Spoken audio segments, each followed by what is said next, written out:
Judgment in the appeal, Clyde Co. against Bates van Winklehof. Lord Wilson will explain the decision of the court. Ms Bates van Winklehof is a solicitor.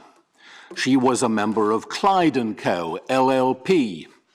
LLP stands, of course, for Limited Liability Partnership.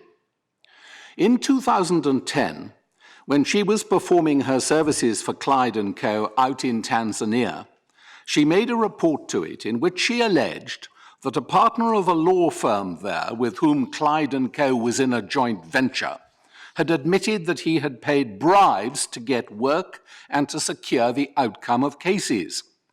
She alleges that, as a result of her report, she was accused of misconduct by Clyde & Co. and was suspended and ultimately expelled from the partnership. So Ms Bates van Winklehof has issued a complaint against Clyde & Co. in the Employment Tribunal under what is known as the whistleblowing legislation contained in the Employment Rights Act 1996. She alleges that her report was a protected disclosure within Section 43A of that Act, and that she had the right under Section 47B not to be subjected to any detriment on the ground that she had made it. Clyde & Co. strongly dispute that her report was a protected disclosure and contend that she made it in bad faith. The tribunal has not yet determined whether her complaint is valid. These proceedings address a preliminary point. For a disclosure is only protected under Section 43A if it is made by a worker. So the point is this: can a member of a limited liability partnership be a worker? For the purposes of the 1996 Act, a worker is defined in Section 233. It says that two categories of people are workers.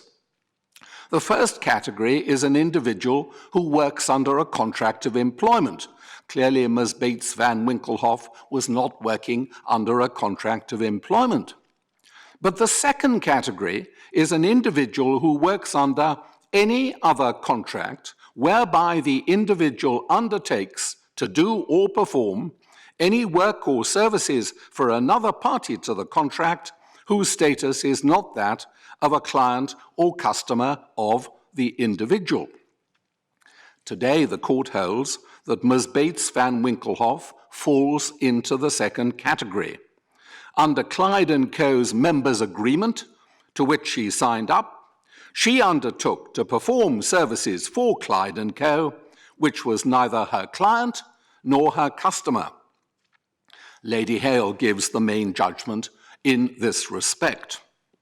The Court of Appeal took a contrary view, by reference in particular to Section 4.4 of the Limited Liability Partnerships Act 2000.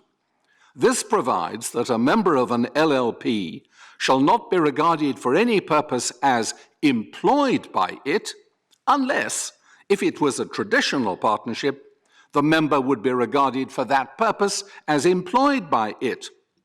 The court assumes, but this is a difficult point which today it has no need to decide, that had it been a traditional partnership, Ms Bates van Winklehof would not have been employed by it, and that therefore, because of the subsection, she was not employed by Clyde & Co. But 4 of the 5 members of the court conclude that this has no bearing on her status as a worker within the second category in Section 233 of the 1996 Act. The Court of Appeal also suggested that inherent in the concept of a worker was an element of subordination to the other party to the contract, and that a member of an LLP was not subordinate to it. This court holds, however, that the concept of subordination is not a universal characteristic of a worker and cannot detract from the definition of the second category of a worker in Section 233. In a concurring judgment, Lord Carnwath stresses that the court's conclusion does not necessarily apply to a partner in a traditional partnership. So the court allows the appeal of Ms Bates van Winklehof and her complaint against Clyde & Co. must proceed to full determination. The court is now adjourned.